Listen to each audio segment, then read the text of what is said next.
নির্বাচন এটার জন্য যত ধরনের প্রস্তুতি দরকার সবকিছুই নিচ্ছে, বাট সবকিছুর প্রস্তুতির জন্যই কিন্তু একটা প্রশিক্ষণ দরকার পড়ে। প্রশিক্ষণটা হলো সবকিছু মেইন। আপনি এই ধরেন এমএ পাস করছেন, এটা কি প্রশিক্ষণের মাধ্যমে? আপনারা তো সার্টিফিকেট দিয়ে দেবেন একবার স্কুলে গেলে, প্রশিক্ষণ দিয়ে পরীক্ষা দিবেন, পাস করলে সার্টিফিকেট পাবেন। এখন আপনি সবকিছু মিলে তো প্রশিক্ষণটা তো মেইন। যেমন এই ছোটকালে যেসব মার থেকে ভাত পাক শিখছেন, ওই মার কাছে বসে রয়েছেন তরকারি পাক শিখছেন, ওইরকম তো প্রশিক্ষণ। এটা সব করে কিন্তু একটা প্রশিক্ষণ। প্রশিক্ষণ কিন্তু একটা ছোট্ট একটা জিনিসটা, একটা শব্দ না, এটা একটা বিরাট বড় একটা এরিয়া। বডি ক্যামেরা তো কিনা হচ্ছে, বউ আগেই বলছি। বডি ক্যামেরা ইলেকশনের সময় থাকবে। ইলেকট্রিসিটির ক্ষেত্রে বলছি যে প্রতিটা কেন্দ্রে যেন ইলেকট্রিসিটির ব্যবস্থা থাকে। যদি কোনো কেন্দ্রে না থাকে, আপনারা জানেন যে এবার ভোটার কিন্তু 7:30 থেকে 4:30 পর্যন্ত, আগে হতো 8টা থেকে 4টা পর্যন্ত, আধা ঘন্টা বেড়ে গেছে। আর এই সময় সূর্যের আলো পরেও কিন্তু আমাদের ভোট গণনা তো করতে হবে। এই জন্য যেই এলাকায় ইলেকট্রিসিটি না থাকে ওই এলাকায় অল্টারনেটিভ কি লাইটিং এর ব্যবস্থা করা যায়। আর যেখানে ইলেকট্রিসিটি থাকে ওই ইলেকট্রিসিটি এনশিওর করতে হবে যেন ইলেকট্রিসিটি ওই সময় থাকে।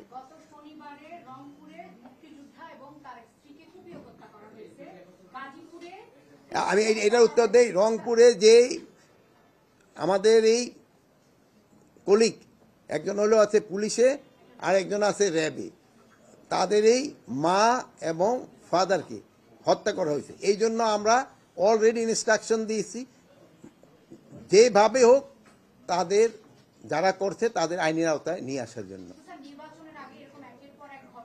নির্বাচনের আগে না, নির্বাচন আগে এই ধরনের ঘটনা তো ঘটছে, আমি তো অস্বীকার করি না। আর নির্বাচনের আগে যে এইগুলি সব বন্ধ হয়ে যাবে তাও আমি বলতে পারি না।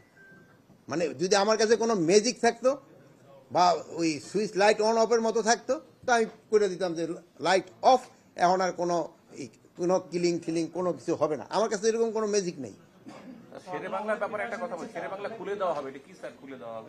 শেরেবাংলা নগরে যে আমাদের যে গণ মিউজিয়ামটা, ওইটা যেহেতু প্রস্তুতি প্রায় শেষ হয়ে আসছে গণভবনে, এটা খুলে দেওয়ার সময় এটার একটা মানে ঢুকার সময় সিকিউরিটি কিভাবে হবে, কারা মানে জনগণ যে শুনতে হবে, দর্শনার্থীদের নিরাপত্তা, এই সব কিছুর ব্যাপারে এটা দূর করতে পারছি না শুধু আপনাদের জন্য। আপনারা খালি বলবেন যে নির্বাচন হবে, প্রচার তো আমরা আমি একা, কিন্তু আপনার প্রচারটা তো হাজার হাজার লোক, লাখ লাখের লোকে। আপনি বলছেন যে নির্বাচন হবে, আপনারা প্রচার করে থাকতেন। হ্যাঁ, মানুষে বিশ্বাস করে, আপনারা বিশ্বাস করেন কিনা আমি জানি না।